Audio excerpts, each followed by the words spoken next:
Hi, I'm Dr. Jason J. Campbell, and I want to thank you for taking the time to watch my videos.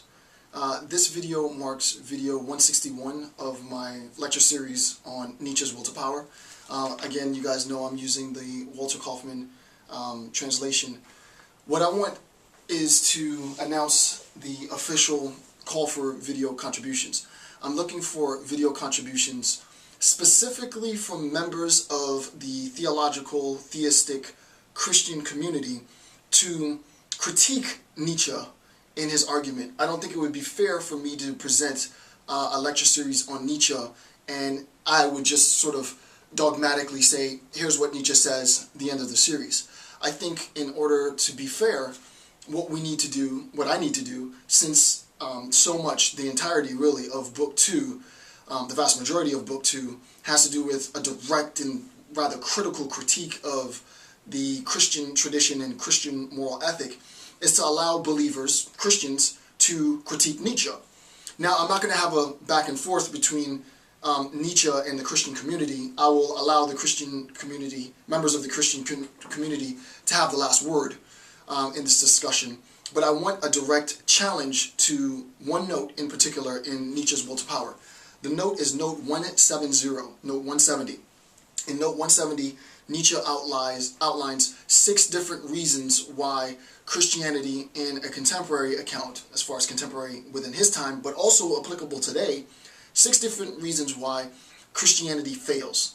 And I think that of all the various, again, I've read this book a number of times, but of all the various accounts that, and all the various critiques that Nietzsche poses against Christianity, note 170 is probably the most caustic. It does the most damage. So what I want is specifically members from the theistic community to critique Nietzsche's interpretation in note 170. Explain to us how and why he's wrong. Please, by all means, use the Bible. I do recognize the Bible within the Christian tradition as being a source of reference. So I will entertain a discourse with members of the theistic community. Please, by all means, reference the Bible, and I will situate the discourse within that framework. So I'm going to be charitable and try to understand your critique of Nietzsche. Remember, this is an opportunity for me to be the student, right?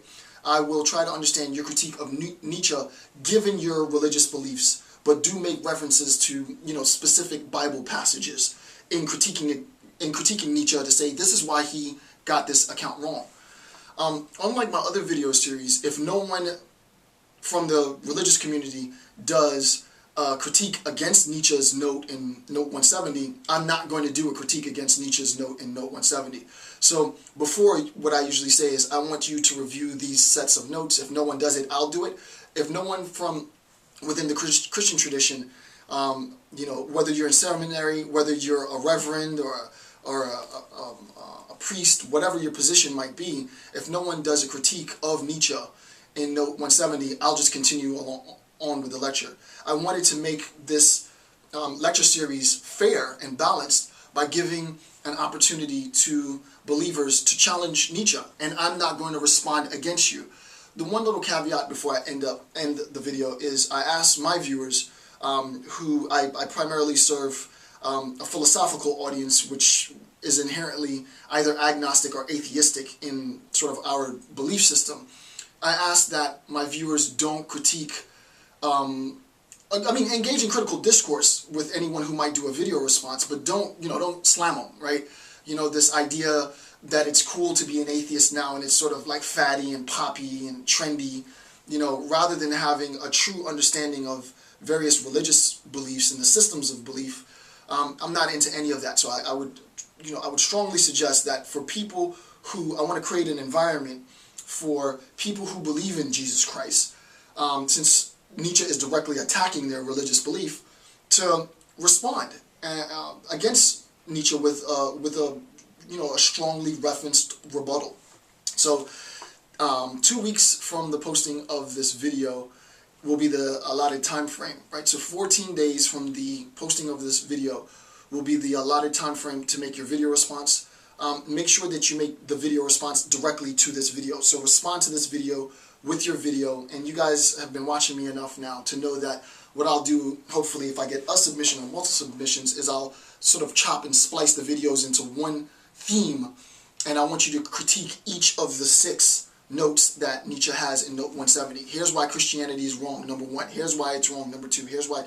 And then what you need to do is say, no, Nietzsche's interpretation is wrong because of the following reasons, citing the following passages, and so on.